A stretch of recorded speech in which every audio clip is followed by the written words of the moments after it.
Jase, welcome to the Access Podcast. How's it going? Pretty good, man. Thank you for having me on. It's been a while, I think. Yeah, man.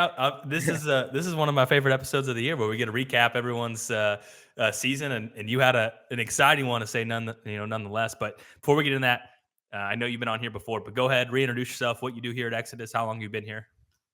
Yeah, I've been with Exodus for just a little over 2 years now. I think I started in August of 21. So 2 years, a little over 2 years, and I don't really know what the technical position, but trail camera tech and then shipping and inventory guy. So all the warranty repairs, anytime you guys have issues, have to send the cameras back for whatever it may be, something simple fixed or problems replaced. I'm usually the one that deals with it on the back end once the camera comes in. So do all the repairs there, ship all the orders, pack everything up. Mm-hmm. So that keeps me pretty busy there. What's one mistake trail cameras use that you see time in, time out that you're like, man, I wish people to stop doing this, whatever that may be? Using alkaline batteries. Why is that? um, For one, you just don't get the best battery life out of our cameras.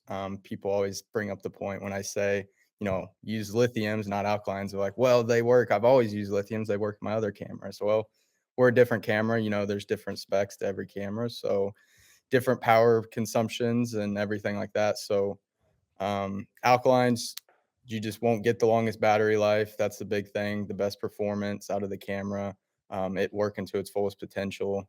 And then corrosion is honestly probably the biggest part there. I don't think it's as much as an issue. Like if you run your cameras all year round and you're running them in spring and summer, and I definitely understand lithium batteries are expensive, so that's why it keeps people from buying them. Mm-hmm. But in the winter months when it gets cold, that causes the alkalines to leak, bust, and cause corrosion. And that corrosion not only does it just destroy your battery tray, getting to a point where the battery tray doesn't even work and you think the camera doesn't work anymore because it's not turning on. It's usually just the battery tray. But as that progresses and gets worse, it just ruins your camera. So Mm-hmm. that corrosion leaks onto the motherboard. Once it gets on the motherboard, who knows what's going to happen next? Most likely your camera's done for. And that isn't covered under the warranty. So that results in a damage code for 50% off. And Mm-hmm. sometimes that frustrates people, but we make it known to use lithium batteries. So if you don't follow it, then you get 50% off.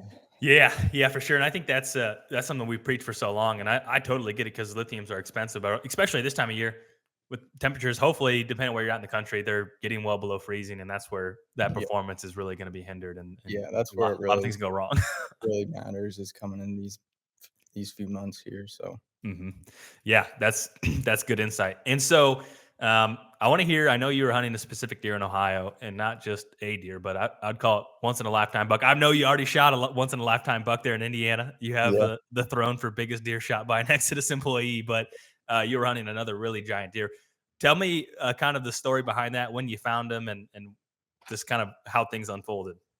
Yeah. So, yeah, for one, he's just an unbelievable typical 10 point. I mean, what you dream of in a deer. And I've never posted pictures of him publicly. I thought about making a post at the end of the season about him just in honor of the deer because he's such a great deer.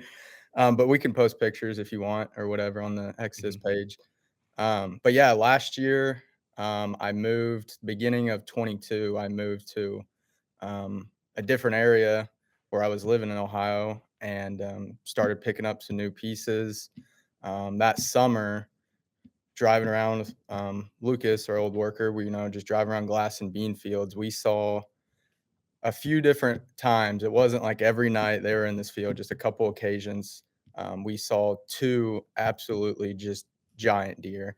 And of course, they're a couple hundred yards out, so we didn't get the best look at them, but I knew there was two really big deer there in that area. So, first thing you do is you get on Onyx, and I just started finding who owns this property, who owns the neighboring properties, just started door knocking, was lucky enough to get a permission piece in August, I believe, of last year. So August of 22, and immediately went out, scouted it, hung like one or two cameras. And then the first picture I got of him was the end of September. I think it was the day before season Oh started, bow wow. season last year, and he shifted. He was not like I'll get into that now, but like I know now where he summered and what he was doing at that time of the year. He was shifting, moving to the neighboring properties where there's a giant swamp that nobody has access to, nobody can hunt it. Um, I've gained permission to run trail cameras on the property, but can't even hunt it myself. But anyways, backtracking to last year, got that first picture of him, and I'd say last year he was probably a 4 or 5 year old deer, and he was mid 70s, the high 70s last year. And obviously last year, like that was the first year I hunted the property, so was just kind of very cautious, didn't know the property very well. There was multiple little swamps, like there was one in the middle of that property and then another one on like the north west corner that kind of overlapped it from the neighboring property onto there. Mainly that was a learning year. I didn't hunt there that much. I had been scouting a lot of public pieces last year and ended up killing a buck at the end of October last year on public. So after that, I wasn't really, I still had cameras out and I'd still get more or less sporadic pictures. Like last year, I probably only got 20 to 30, 40 pictures of them all year, Oh wow. and if that. And then so coming into 2023 was my last picture I had of him was January 7th of the beginning of this year, I think, late season, and he had actually gotten shot last year, in gun season, and he had a pretty noticeable wound I could see on his lower side, like maybe he just got hit in the brisket or something, and, so there was a big growth there, and I noticed that in December, and that had me nervous. I was like, "Oh, man, is he gonna make it? What's gonna happen to him?" Had a picture in January of him, and then he just was gone, Hmm. disappeared. So I knew he made it most through season. So that was, hopeful and started running cameras again beginning of summer. And I think the first picture I got him this year was the end of June, I believe. And he was already like, when I got that picture of him, I was like, oh You knew man, it was. I was like, "Man, what is this deer gonna be?" Because I was afraid with the injury, like, how is that was gonna affect his rack. Was he gonna throw something goofy, non-typical on the opposite side? Was it gonna just shrink his rack? Was he and I don't know what happened, but it made him way bigger. Not only did he keep that similar frame, just tall, long beams, he just got even wider and went out more. Like, I don't know if that was something to do with the getting injured or what, but he just got way bigger. And I followed him all summer and pretty much that summer had pictures of him almost every single day. I mean, I'd get him coming out to bed, going to feed, going back to bed pretty much every single day, if not, every other day, every 2 days. So he was But on that property. You could run cameras this year substantially more than the year prior. correct. That's why, like, learning this year, I gained permission on the south property, like 2 properties, 3 properties down from where his fall range is. And then that property, only one guy can hunt there, and it's my buddy Chase. And him and I are the only 2 guys allowed on the property. I can't even hunt there, but I can run cameras. So he had previous history with this deer, and he knew that's kind of where he summers at. So me coming in the picture, we just kind of worked together, hanging as many cameras as we could. I mean, I had 15 cameras probably on just cell cameras, just on this guy's 150 acres. Um, so, I mean, like I said, pictures of him every single day, pretty much watching him grow. And probably a couple weeks before season, he just, how it usually goes. Like it wasn't anything unexpected. He Hmm. just completely shifted his patterns and wasn't showing up on the cameras I was getting him on. He completely shifted. So I pulled a lot of those cameras, just kind of moving them, trying to figure out where he was. But he just got so sporadic throughout that mid September, late September, early October. Like he'd be here and then he'd be 2 properties down later that night. And then the next evening, he'd be all the way back over to where he was, but we would never get him any other spot. And I'm running 20 cameras on 2, 3 properties in this area. My Chase, my buddy's running 10 cameras, 15 cameras. My other buddy Brian's running 20 cameras. Like we Wow. have a plethora of cameras just on these 3, 4 properties, in this area. And it is just amazing for one to be able to get only one picture a night, but then he'd end up way over here and you'd Mhm. never get him again. And it's just so that made it obviously a lot more difficult. I hunted him, I'd So say fairly was his hard. range pretty sporadic? Like obviously you weren't like that many cameras and it seemed like he was covering a lot of distance. So was he just truly random for the bulk of the season? Pretty much up until he got killed. Yeah, he was just really sporadic, and it's not like it was a very big home range. Like if you look at it on a map, it's really not that big. I mean, it's probably only half a mile, maybe three Okay. quarters of a mile. Mhm. But adding like just the natural terrain, the swamps and everything just makes it. I mean, it's not just open hardwoods, and you're Yeah. like, "Oh, well, obviously they're gonna go through here instead of over here." I mean, it's super thick back on these properties. There's swamps that they can go into and they just disappear and Mm. you don't even know where they go, where they come out, how they get in there. Um, so we knew he was mainly probably bedding in this one main swamp on the north property of where I could hunt. So I couldn't hunt there. We did have a camera there because we could run cameras, and we would get them just very sporadic. But we figured that's where he was living because it made the most sense. It was most safest for him, less pressure, and that's ultimately where he ended up getting killed. Was like right next to there, Mhm. by one of the other neighbors. But yeah, just super sporadic. Like I said, just all over the place. Like wasn't really a pattern where you could hone in. Like, okay, he does this. He's hitting this scrape early, or he's going this way. It just seemed like he was all over the place, and limited time on hunting. Like obviously, you wish you could hunt all the time, but it just didn't really work out the way I wanted it to. But that's just how hunting is. I Yeah. hunted fairly aggressive early on, but I didn't want to be too aggressive, and because I had a limited acres that I could actually hunt, like probably only 250 acres that I could actually hunt, but probably 500 where I could run cameras added to it. Mhm. So didn't have many options on where I really wanted to hunt. So I was just kind of hunting the fringes, hunting the exit trails coming out of the swamp that we think he was using, or we did catch him a few times. But yeah, just didn't really work out. What Um, what was the date he ended up getting shot? Do you remember?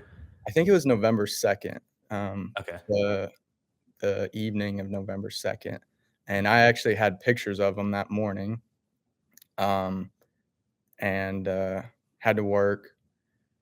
I did have a daylight picture of him that morning too. He walked Mm, through my food plot, at, like, 8:15, 8:30. So as I was mm. driving to work, I got that notification. I think I actually pulled over on the side of the road, like, contemplating what to do.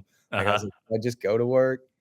Leave early, try to make a move this evening, or should I Mhm. just turn around and try to make a move right now? Because he's moving in daylight. Yeah. Whether that move would have been successful or, hurt me in the end, I feel like ultimately I ended up just going to work. I did leave early, hunted that evening and the next morning for him, and he actually ended up getting killed that evening.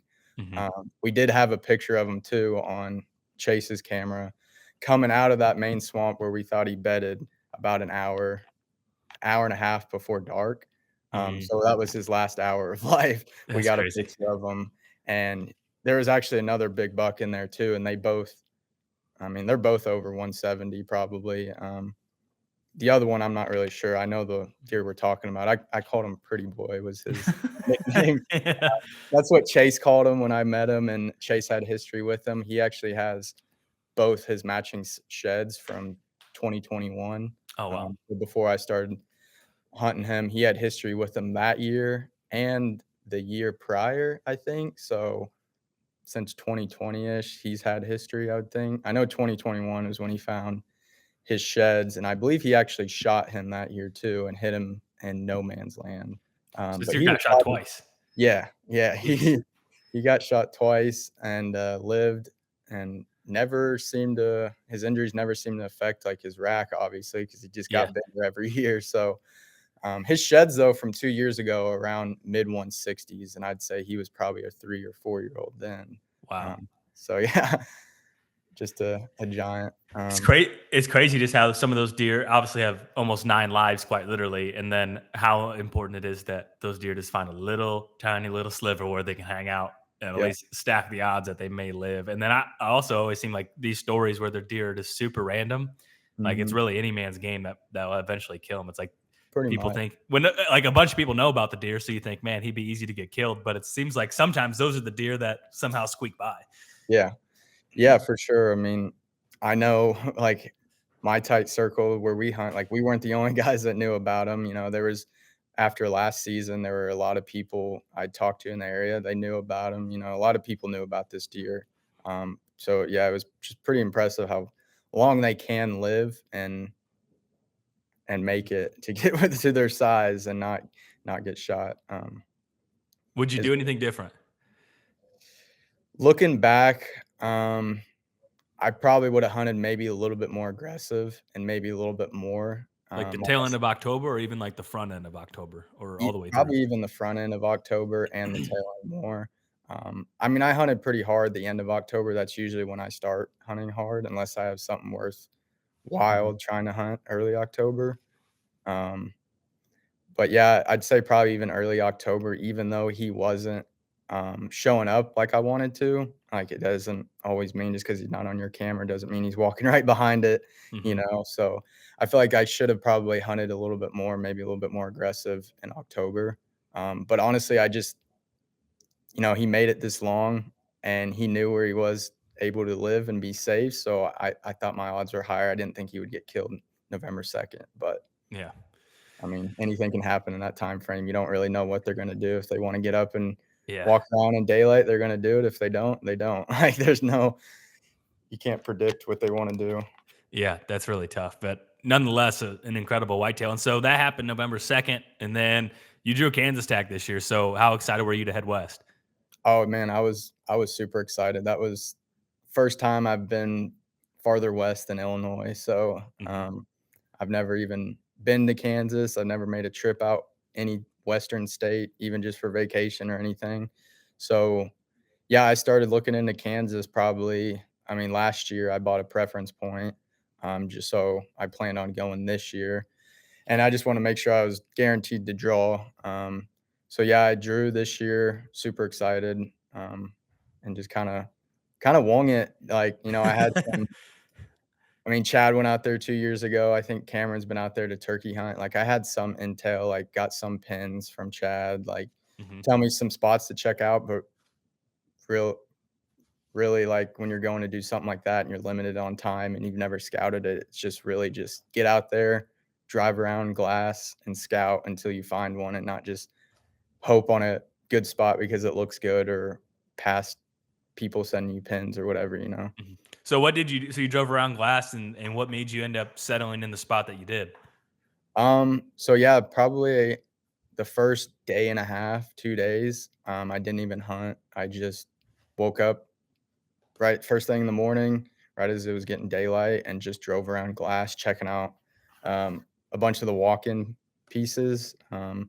There's some bigger public spots, but it just seems like those get a lot more pressure compared to the walk-in. You can find a lot of walk-in because they are smaller chunks. They may get overlooked or you know most of the time, like, I did see some guys, but you run into a lot of more pheasant hunters, at Mhm. least I did, than deer hunters. I only ran into, like, 2 or 3 other guys deer hunting and then 30, 40, 50 guys pheasant hunting.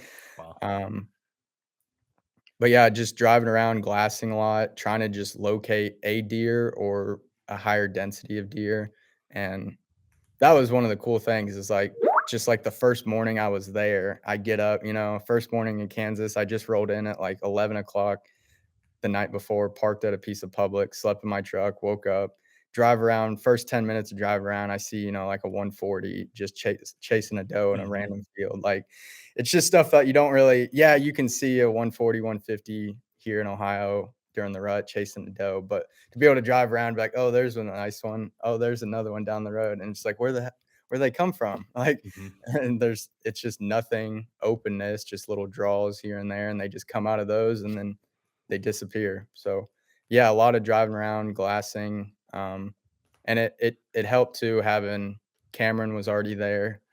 So I met up with him, and then Reese Johnson met up with us, and then I'm blanking. I feel bad. I can't remember. Hunter. Hunter, yeah, Hunter met up with us. So there was four of us. We didn't necessarily hunt together, but just having other people there hunting the same area, camping with, bouncing ideas off of, like, hey, I was thinking about checking out this piece tomorrow. I'd be like, oh, I already checked that out.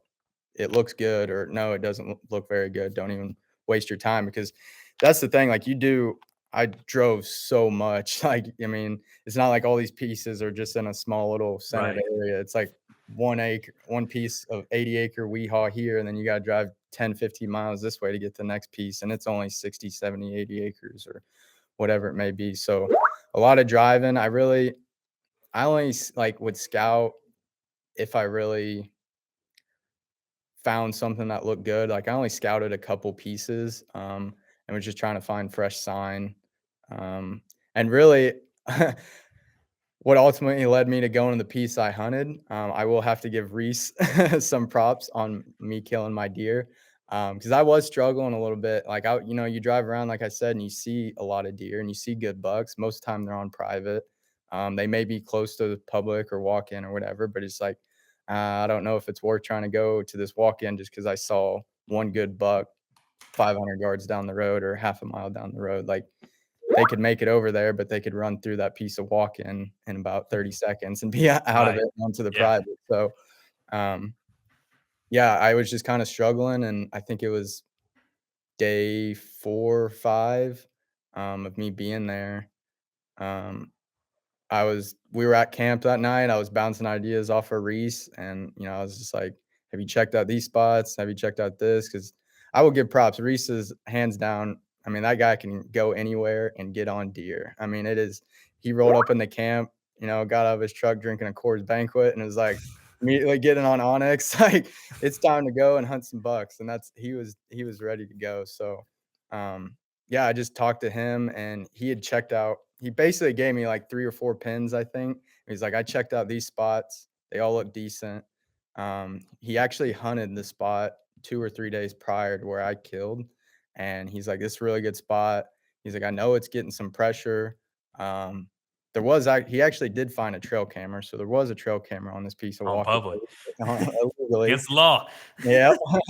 And, found someone's camera, and I think he did either see somebody or just saw a human sign. I don't remember, but, it looked the best to me out of all the pins he gave me on a map. It looked the thickest. It just laid out the best. Even though there was some pressure, I was like, it's also the closest to me from camp, and that's still a 45-minute drive in the morning. So I was like, what do I got to lose? I haven't been seeing a lot of deer from the stand. So I just went there the next morning, and there was no one parked there. There was only one road to park on. It was surrounded, by private. There's only one way to get in. Nobody else is there. I was like, cool. Nobody's hunting here this morning. I got it to myself. Um, get in. I usually like when I was out there, I'm not big on, like, unless I know the area really well and I know exactly where I'm going. Like, I hate going in the dark and Mhm. trying to find a tree in the dark, especially out there where you're very limited Yeah, they're on all crooked, trees. Like, messy, yeah, gnarly trees. there's not many trees to begin with. Like, there's only this piece was probably 80 acres, and it was cow pasture. There was actually cows in the pasture, and then there was one draw bottom, that was, you know, cedar thicket, scattered cedars, and just random hardwoods and this creek bottom. So obviously, if you're gonna hunt this piece, you're gonna be hunting that creek bottom. And so I go in, get set up. By the time I get my stand situated and set up, like, it's maybe a little after legal shooting light, which I think was around like 7 o'clock or so that day. And around 7:30, I heard a grunt, and usually, when you hear a grunt, you get pretty excited, but Mhm. when I heard the grunt, I was like, "That's a person." Like, it didn't fool me, it's not fooling a deer, and then a couple minutes later, I heard a rattle sequence for about 5, 10 seconds, and it sounded like 2 pieces of plastic being hit together, so I was like, "That's definitely a person down there," like, it sounded like a black rack or something, Mhm. and that's what it ended up being, so yeah. I didn't know if it ended up being a deer or not. Okay. And so Um, so you had a hunter. How far do you think that other hunter was from you? Probably 100 yards, if that. And Oh, wow. I just couldn't see him. It was Uh-huh. pretty thick in there. That's why when I got in there and it started getting daylight, I was like, "Oh, this spot's good." Like, it was just compared to a lot of the other draws and stuff there, like, they're fairly open, and, I mean, that's the only area where there is trees and stuff, so, I mean, a deer is gonna feel somewhat comfortable cruising through there than a random open field, but it was super thick. There was a lot of cedars scattered through there, a couple of, like, cedar thickets, just super thick, laid out really good, and there was also water in the creek there, some water, so I think Mhm. that played a role too because it was super dry out there. There's not a lot of water, so I'm like, it's mid to later November, a lot of the bucks I was seeing when I was driving around were locked down with does. That was when I first got there, and the days went on, it seemed like a lot of them were starting to get by themselves. So I think maybe they were breaking up off their does and just starting to cruise, find the next hot doe in that time frame. And that's basically what happened. Like I said, 7:30, I heard him grunt and rattle. I was kind of like, God dang it, there's another guy here. I was like, whatever, I'll just sit like an hour, hour and a half, see what I see, and then probably just get down.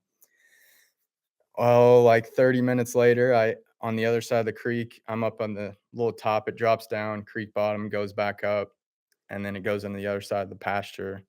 Um, I catch a glimpse on the other side, go into this little cedar thicket, and I just saw a body, and it looked like a decent sized deer. So I was like, I don't know what it was, but it looked like a bigger body. So I was like, I think that was a buck.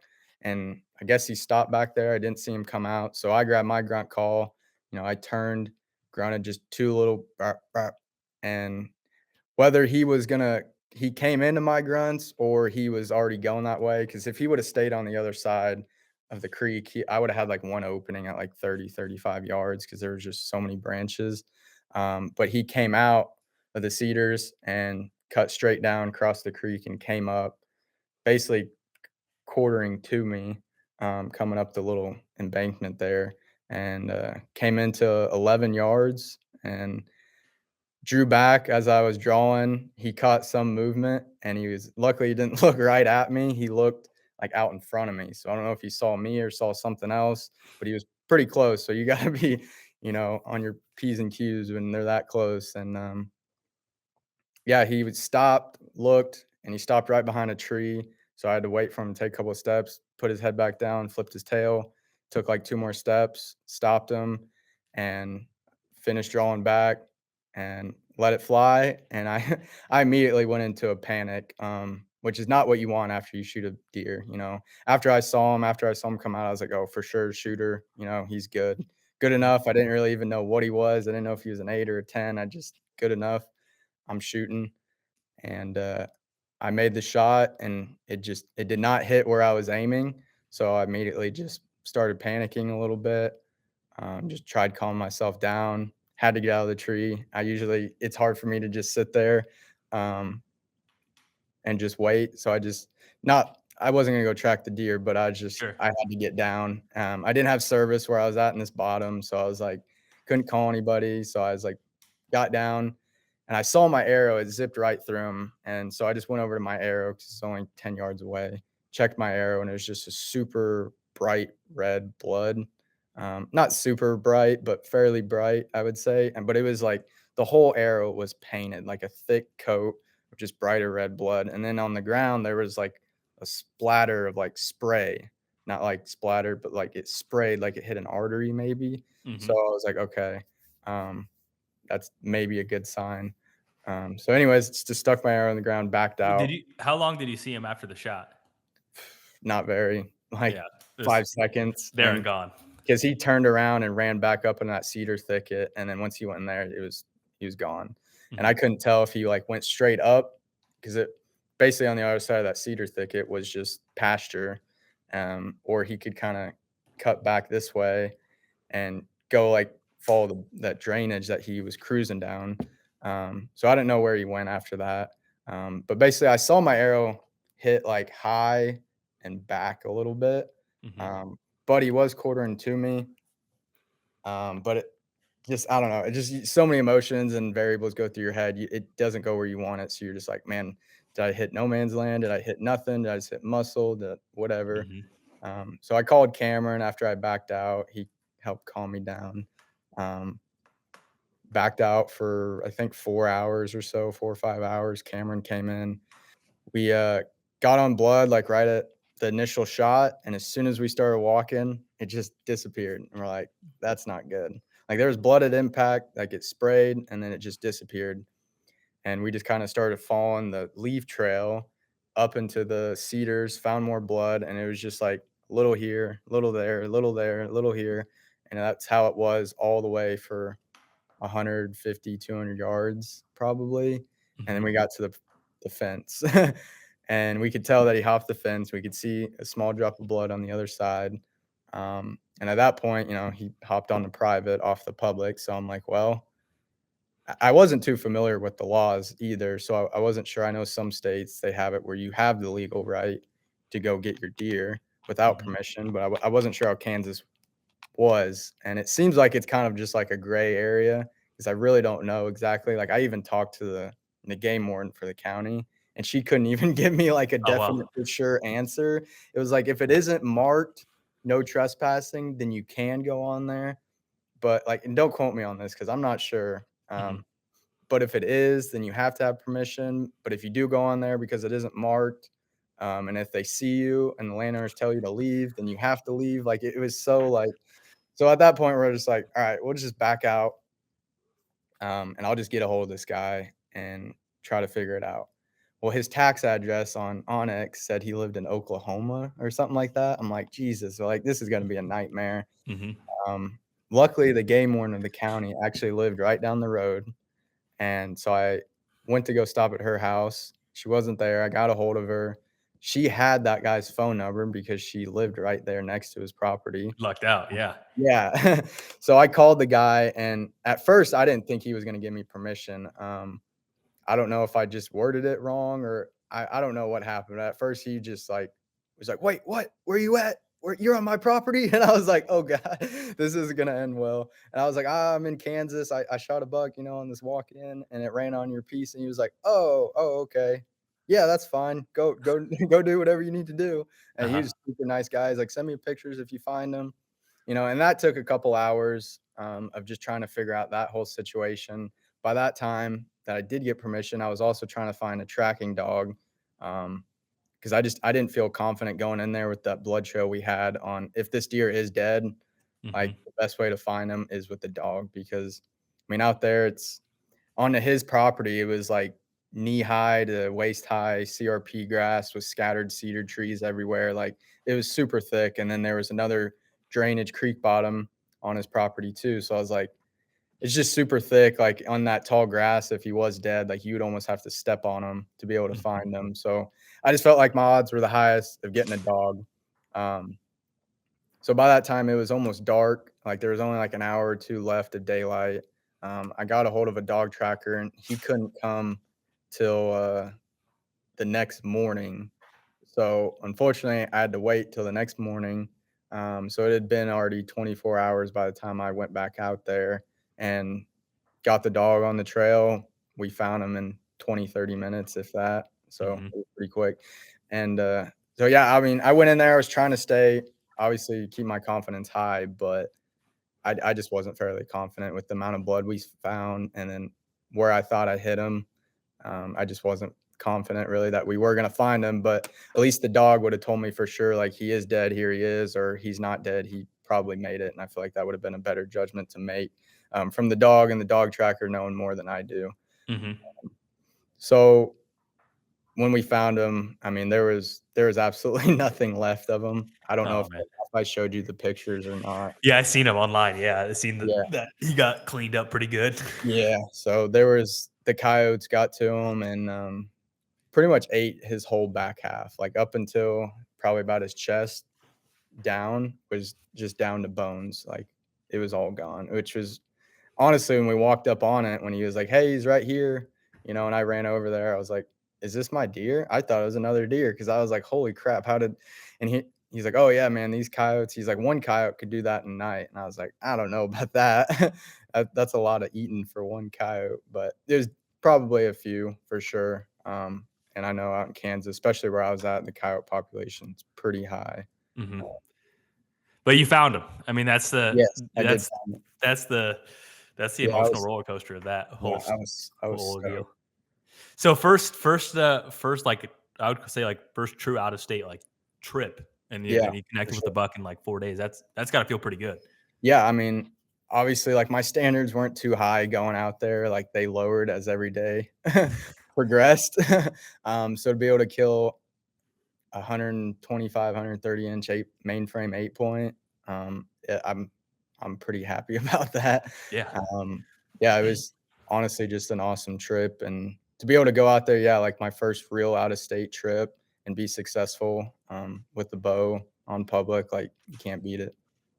Yeah, that's super cool. I was happy for you, and that's got to be just a fun trip, change of scenery, especially Yeah, after I understand probably your emotions after the deer. You're mainly after an Ohio that gets killed, and to go yeah. out and kind of just a reset of scenery, I think is something that's really awesome during a whitetail season.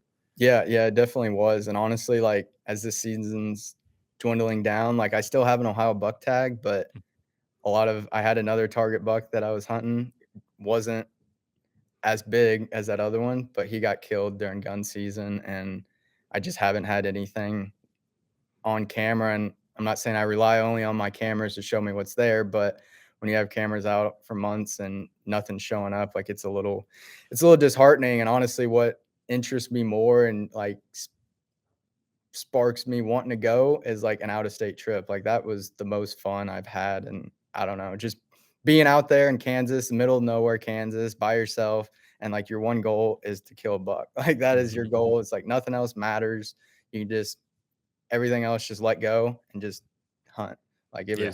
it was just fun. And I can't wait to do it again. So, Do you have any plans to go anywhere next year? I have 2 points for Iowa. Hmm.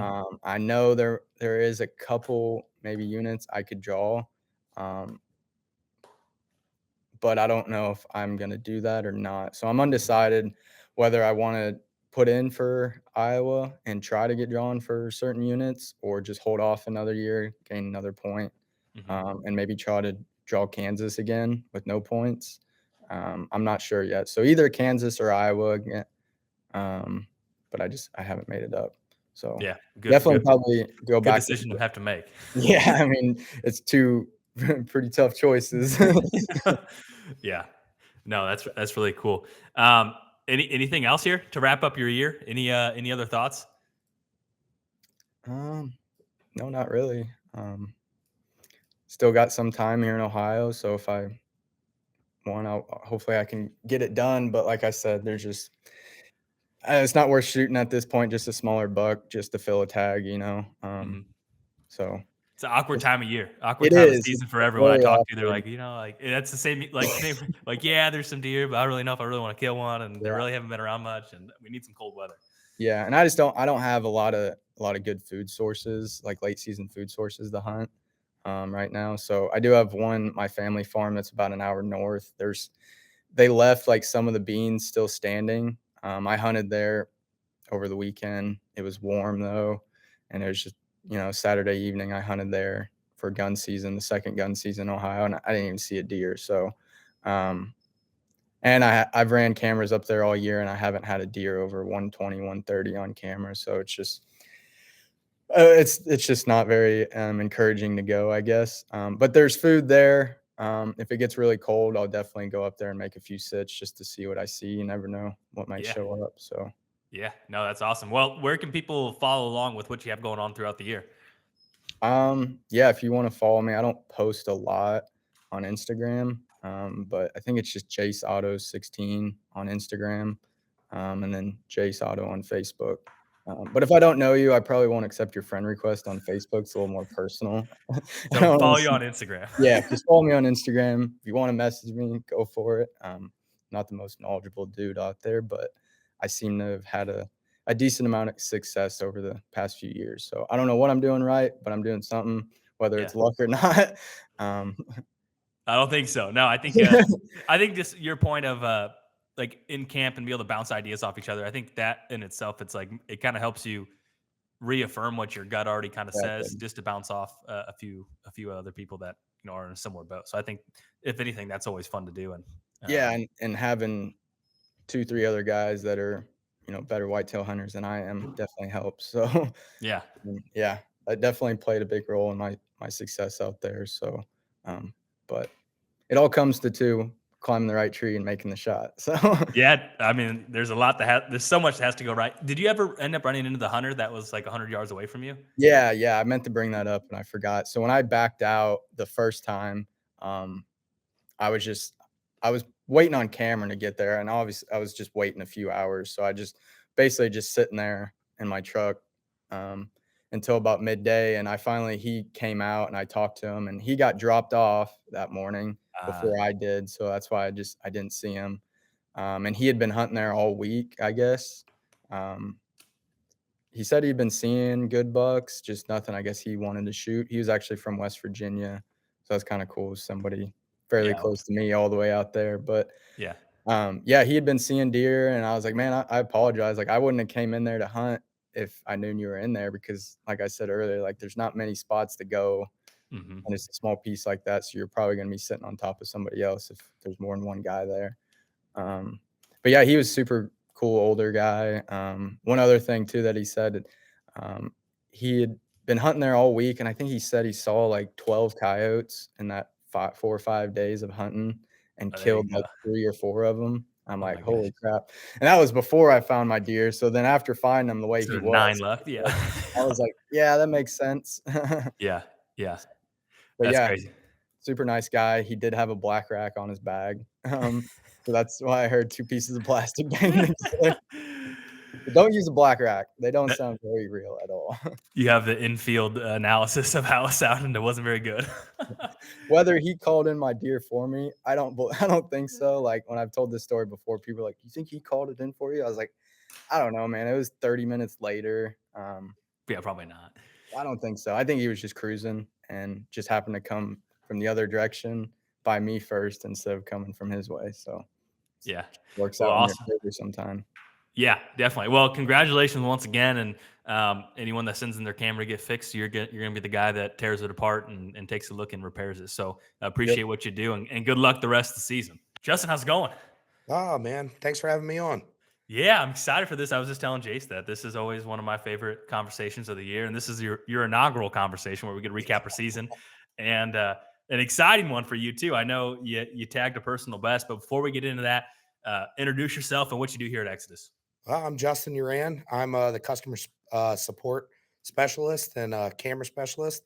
So anytime if anybody's calling in, you're dealing with me usually one on one. If it's not me, it'll be Jase or Chad, or usually not Cameron, but usually me. Yeah, yeah, that's great. Yeah, and I think that's a really exciting thing because obviously on this side of the podcast, usually we're just talking, and people listen, and then on the vice versa, they get a call in and talk to you and have all their questions answered and whatever that may be. So I asked Jace one hot tip for trail camera users. Do you have one as well? His was batteries, so you had to come up with something different than that. Always make sure you start with a formatted SD card. Okay, That's that's yeah. It's got to be not that. I'd say that over the batteries, but batteries usually number one. uh-huh. Okay, so batteries, format your SD card, and why is that? Just because You start with a clean slate every time. There's you can kind of narrow down your windows for kind of troubleshooting. That Mhm. way you can make sure that everything's running smoothly. Yeah, and so, which is fun. You started here not too long ago. I guess it's probably longer than what I realized because time goes by so fast. 6 But months. It's 6 months on the it's 25th. half a year, Yeah. and so, but it's fun because you were like an under 10 Whitetail Cribs guest. Like you were on one of the very first episodes we ever did. Like definitely, I want to say it was like 6 or 7 or 8, maybe. Yeah. Well, I'm trying to think. I did I think I was like the number 2, maybe the number 2 Whitetail Cribs episode off Oh, the so it was rip. even that early. Yeah. Yeah, it was early. Yeah, and so I know your previous career, but you also do taxidermy as well, which I have some Mhm. taxidermy questions for you here later. But um, how like because I remember that was pretty cool. You had a specific like a velvet deer, I remember, and then obviously kind of saw all the different bucks that was in your garage on all the projects you were doing, Right. which was pretty cool. But um, so you live in Pennsylvania and you shot a big old buck in Ohio. So where does that story start? Well, I'm very fortunate to be on a hunt club in Southern Ohio that my dad got me on right after I was done playing college football. I got in on this property, and I don't plan on leaving it anytime soon. So, what position do you play in football? I played linebacker and Okay. I long snap too. But yeah, I was a linebacker in college. Okay. And so, and what year did you start hunting this particular parcel? I would have been 2014, the year before I got married. So I know before when I was dating my wife, I told her, "Hey, listen, fall, I'm going to Southern Ohio. It's Uh huh. happening, Uh whether huh. you like it or not." Yeah, well, I think it's good to align expectations on the front end. So you hunted that in 2000, started hunting that in 2014. And what was this a deer that you guys had history with, or was it kind of random, or what Uh, happened? this year, I only had some recent history with them. Pictures of them in 28 or October 18th, I should say.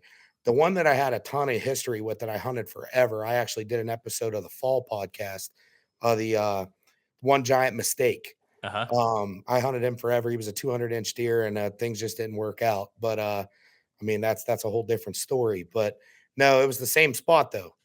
So Okay. it produces. We have a really really good property. Hmm. And so I guess the recap of the two, what happened on the one giant mistake? He ended up getting killed by another buck. Oh my He gosh. we got trail camera pictures of it. Granted, they weren't on Exodus cameras, but we got pictures of it. Uh huh. And no, he got gored by about 130-inch 8 point, and he was a two. Well, that year he went down because he was 11 years old. Oh my. But he was, I mean, he in his prime he was 208, Hmm. just based off of the sheds. But the year I missed him, he was like 204. He had a 9-inch drop tine on his right side. But no, he got killed by an 8 point, and at some point I'll shoot you the pictures. Hmm. It's insane. People wouldn't believe it unless I had the pictures to prove it. Yeah, because I think a lot of people when like if you see a big busted up deer, you're like, well, I wonder who broke him off, and like, this is an example of well, it might not have been a bigger deer in this Well, scenario. he pinned him down. I got pictures of the sequence of them fighting, him pinning him down, and then as he gets up, he gored him in the rear end. Well, he hit that artery Oh in my his rear gosh. ham. The deer ran 60 yards up over the hill and died. Oh my gosh. Yeah, and the neighbor got because he went right across the line. The neighbor's the one that actually got him. Uh huh. But yeah, we call him the ghost. We were after him. We had a 9-year history with that deer. That's unreal. I mean, Yeah. yeah, a deer to get to 11 and then to be of that caliber and for it to die that way. I mean, it's funny because what Jase was talking about the deer that he was hunting, how the deer got shot twice and still was Mhm. ginormous. And like in this example, another deer ended up killing him. It's like these deer have everything literally going against them in terms of Mother Nature, and then a bunch of people trying to kill them, and then Well, I for them know to it's fall through the cliche, cracks. and everybody says it all the time, but I mean, the deer have the will to live. Yeah, I mean, it's amazing. They'll get hit by cars, they get shot, yeah, and they just still. I mean, if you shoot me with an arrow, I'm going down. right. Like, Yeah, yeah, absolutely. Especially during the rut when I feel like they just have more adrenaline pumped through their veins, oh, and for sure. it's definitely crazy. But so this deer showed up October 18th, Yep. big deer, and did he show up on a scrape, food source, random camera? A scrape that I was running a rival on, that I was having issues because down there, the Verizon service and that on our hunting property, I couldn't run a render for anything. Hmm. So I ended up, I was so glad when we come out with the rival because I told Cameron this was before I started working here. I'm glad I can run a cell camera now down there. Where Hmm. before I had to drive down there, check SD cards. I mean, it was a pain driving 2 hours each way Hmm. just to check cameras. So now I put this on a scrape and let it soak. It's still running. I mean, Hmm. that's one testament. If you're running a camera out there, make sure you run an SP18 on it, any kind of solar panel, Yeah, it'll last forever. yeah. Um, I know some people complain about the battery life and stuff. Well, it's all relative to your setup. I got mine on a scrape, and it's still running. I had deer on it just literally 10 minutes ago. Hmm. Um, but anyway, I had pictures of him, but it was all nighttime. And I remember when I forgot that first picture, October 18th. I showed up the next day to work, and I told Chad, I showed them, and I'm like, look at this big deer that showed up, but it's like 1 o'clock in the morning. I'm like, Hmm. I'm out of the game. There's no chance I'm gonna see this deer. Well, October 20th comes around. He shows up, but it's like 2 o'clock in the morning. Well, then I was off work. My wife went into labor on the 23rd. Uh huh. Well, we're in the hospital and my phone's dinging. I got a picture of him there. I got another big deer that went in another spot, and I'm chomping at the bit. I'm stuck in this hospital room. Like, oh, I mean, but it's my fault. It's my fault. Right. Yeah. But No, so I just thought I was never gonna see this deer. I just thought I was, like, on his outer edge because he was just marking territory, hitting scrapes. So then, long story short, after, I'm on paternity leave, my phone dings. I tell my wife, "Hey, I think I need to get down there this day." And it was, we had another deer that was showing up daylight. We called him he was a split brow. He was probably 140, Mhm. and I told my dad, "I'll take him if I can see him because he was daylight, and I knew we had a cold front coming." So I was like I begged the wife, "Hey, can I please go down there and hunt this day?" Uh-huh. So, of course, she tells me no because, she wasn't feeling well after having the baby. So I said, "You know what? I'll stay home." Well, when you know it, that deer daylighted. No. What date was that? Do you remember? That would have been on November 6th. Okay. I think it was the 6th. Uh-huh. And, so I was all irate and mad and pouting and throwing temper tantrums and everything because, I mean, that time of year, I don't wanna be locked up, let alone, stuck at home. So Right. Yeah. but, so anyway, I begged her for the following week, and I said, "I'm going hunting regardless. Whether you allow me or not, I'm going." So I come back to work. I was back to work that week, and, I remember telling Chad I got a picture of him at 9 o'clock at night on the 7th. He was Mhm. getting closer, and I said, "Ah, this weekend there's a cold front." He goes, "Oh, get after him." So I go down there, I'm thinking, "There's no way, but if I see this other deer, maybe I'll get a crack at him." Mhm. Well, I mean, I had, like, probably a sequence. I probably have 20 pictures of this buck. Well, I'm sitting there in the morning. I get a text from my one buddy that we're hunting down there. And he goes, "My brother just shot one." He was hunting the other side of the property. Then he goes, "My uncle shot one too." I'm like, this morning's got to be on fire. Mhm. So anyway, we're sitting there. I didn't even hear a deer move that morning. It was terrible, but it was a real like frosty type morning. It was a cold front, but I mean, it wasn't like bitterly cold. There was a frost, but it was light. Mhm. And it's like 9:30, and my buddy texts me and he goes, "What do you think? Sit till 10:30, and then we'll be done because I haven't seen squat." I said, "Yeah, that's fine." So it's like 9:50 something, and I'm like, "I'm done." Like, I was sitting here, I wasn't seeing anything. I'm just like, "I'm going back to camp. I'll get something to eat and get back in." Well, I look up across the field, and it's probably 300 yards across this big draw, and, I see this doe come out, and I see a big body following her, and, all of a sudden, I'm like, "Man, that's a good deer." So I hurry up, I grunt, I bleat. I had my extinguisher call. I grunt, I bleat, and, all of a sudden, they go out of sight. Well, I look up a little bit later, there's a deer heading dead away from me across this is like 300 yards. I have my binos, and I see a deer walking dead away from me, and it's that doe, but she's by herself. So anyway, I grunt again, I bleat again. 5 minutes later, I look, and then I see tips of tines coming up the hill, coming right at me, and I didn't realize what buck it was till he turned, and I realized, oh, he turned his head, and I see the G2s, and Uh-huh. it's him. So anyway, he starts, and as soon as I knew he was gonna commit to come down this lane, I ripped the bow back, and I'm at full draw, and I mean, I wish I had a video camera to record all this because I was at full draw for probably 2 minutes. Oh my Minute gosh. and a half. I'm just holding. And like I've heard Chad say, and we laughed about it. I'm like David Goggins in the back of my head, like, don't be a bitch. You just stay there and you hold it. So Uh-huh. anyway, I'm holding it, holding it, holding it. He comes down as soon as he realized there's no deer here. So then he turned around and I got some pictures of him on my rival right before I shot him. He turned and you could see his ears perked up like there's nothing here. Mhm. So he turned and started to go back the way that he come. How far was he at that point? When he come down right in front of there, there's a scrape there, but I couldn't shoot to it. He was at 18, Okay. but he turned and I shot him at 25. He Uh-huh. turned, I had an opening, quartered away. I hit last rib, buried it up in perfect. Mhm. And but what's crazy though, after the shot, the way that he reacted, he like kind of bananaed and up into this hillside. I never heard him crash, but I seen what I thought was blood spewing out of him, but it ended up being it was like it ripped him open so bad. It was intestine, everything was falling out of Mhm. him. But so I got down. I didn't see him fall, so I immediately backed out. The crazy thing was is when I got to the bottom of my tree, I immediately look at my phone and I never have service there ever. It's horrible. I for whatever reason decided I'm gonna call my dad. Everybody has that first person they call when they make Yep. a shot. I call my dad, the call goes right through, which never happens.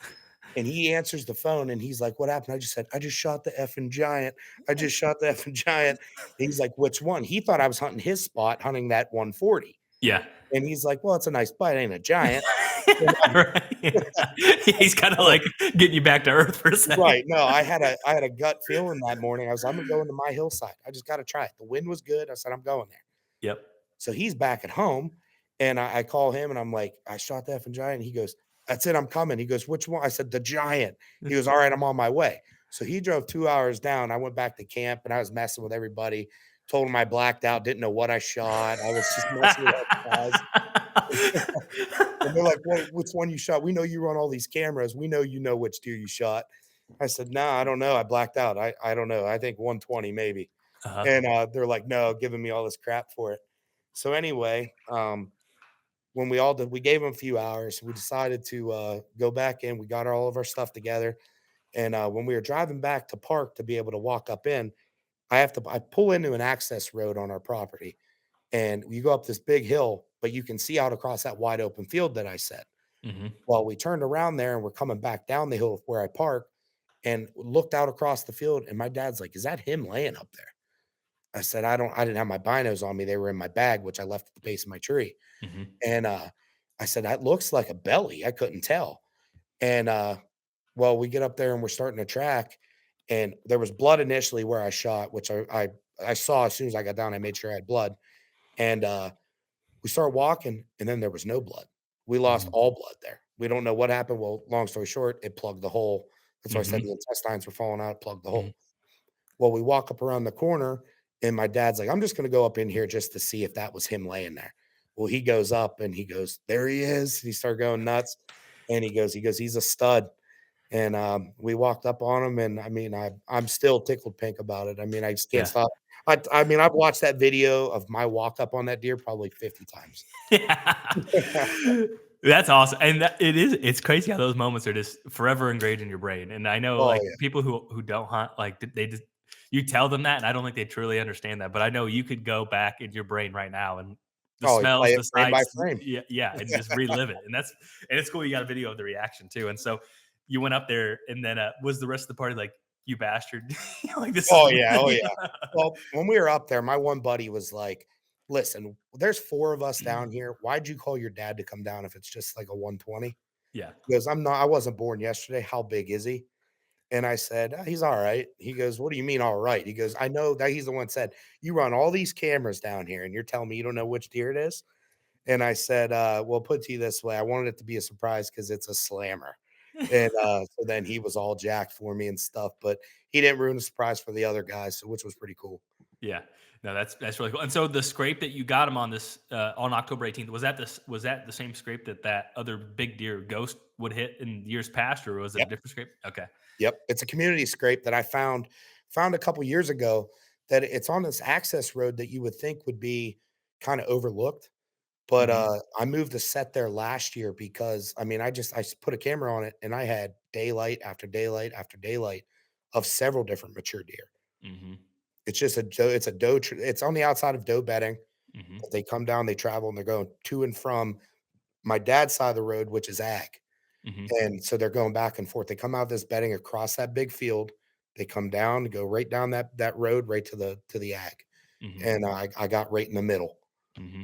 And the only problem there is I can hunt pretty much everything but a straight south wind. Hmm. Other than that, if I get a straight south, I'm screwed. Hmm. So, but other than that, it's a great spot.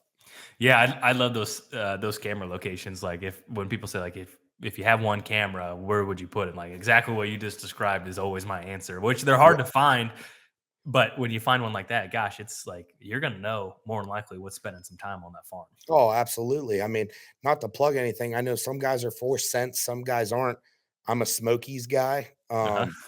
I've ran Smokies forever, and I mean, I got the proofs in the pudding, man. I got pictures of a mature deer.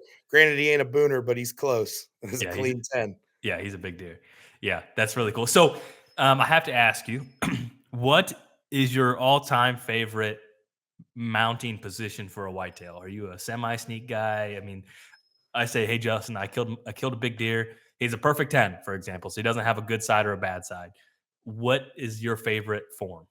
I would say between a semi sneak and a semi upright. Just because it shows like the most natural look of a deer. Mhm. You get some of them straight upright poses. They just look a little funky. A little stiff. I'm not a full sneak guy because sometimes it takes away from them. Mhm. But yeah, I'd say probably I'm more of a wall pedestal guy now, as I used to never be that way. But Mhm. this one, the one that I did for Chad, Mhm. that remount, that's probably one of my favorite forms. Why is that? Just gives them a little bit more definition, gets them out from the wall. Yeah, out from the wall it just looks so natural. I mean, Mhm. they look really cool. Yeah. Yeah, and so that's an exciting thing, and so that has to be even more sweet to mount your own deer, like, Yeah, because whenever I'll get the chance. yeah, right. Yeah, that's another thing. But it's because this is what happens a lot of times is you kill a deer. Well, what do? You process it and then you go drop it off the taxidermist, and then maybe they keep that skull cap, and then you don't get it for a year, and it's like you don't get to look at, like, I haven't taken my Iowa deer or my Illinois deer anywhere because I got them in here. I just want to look at them a little bit Right. longer. Well, So what I do for a lot of guys, because I understand that, being that I do it, um, I give them the rack back if they want it. You know what I uh-huh. mean? I'll be like, "Hey, hold on to the rack. I'll let you know when I'm gonna get close to mounting it, then bring it back to me." Hmm. Because I mean, so you want it in your hands. I mean, it sounds funny, but you do. Yeah, yeah. Or Um, even like people stop by and you're like, and you can right. show them the deer and like, here it is, and say, oh, it's a taxidermist. Well, I had mine Euroed. I had a buddy of mine Euro mine because I at least want to display it for a little Yeah. bit till I get to it. Yep. Because I won't do my own deer till I get my customers caught up. But Uh-huh. yeah, maybe I'll get to it someday. I'm sure you will. You have to. That's an awesome deer and an awesome story, and really special that your dad was able to come down and recover it. I mean, I think Yeah, that's cool. I mean, he killed a good buck down there too this year. He killed he actually killed two good deer. He killed one in PA, and then his Ohio deer was like right at 140. mhm. That's really cool. Yeah, and that's where you have to cherish those moments because they're really special, and Oh, he it's lucks out being that I'm a tax because that's his basically. I mean, the way he's been on a tear, that's his Christmas gift every year. Christmas and birthday for that matter. From the sounds of I it. know, right? No, that's really cool. Where can people follow along with what you have going on if they want to follow you on Instagram? It's my personal Instagram's Justin Yuran. My taxidermy is Uran's Whitetail Taxidermy. Um, Other than that, I mean, it's on Instagram, Facebook. I really don't use Twitter or anything like that. But yeah, other than that, that'd be about it. Awesome. Any other parting thoughts or anything else? Words of No, encouragement for man, guys with the tag in their pocket. I know we're looking for some guys, and if anybody out there's listening, come join the team, man. It's an awesome place. I had a complete career change happen to me 6 months ago, and it's the best move I've ever made. I'd love to So, hear that. Yeah, we're happy to have you, and yeah, absolutely. We're looking for guys like Justin. So if you're listening to this and you're in the Northeast Ohio area, and we have on our website, you can send in your resume and see what positions we have open. We have two right now, so definitely encourage anyone to go do that. all right. Awesome, Justin. Thank you so much. Thanks, man.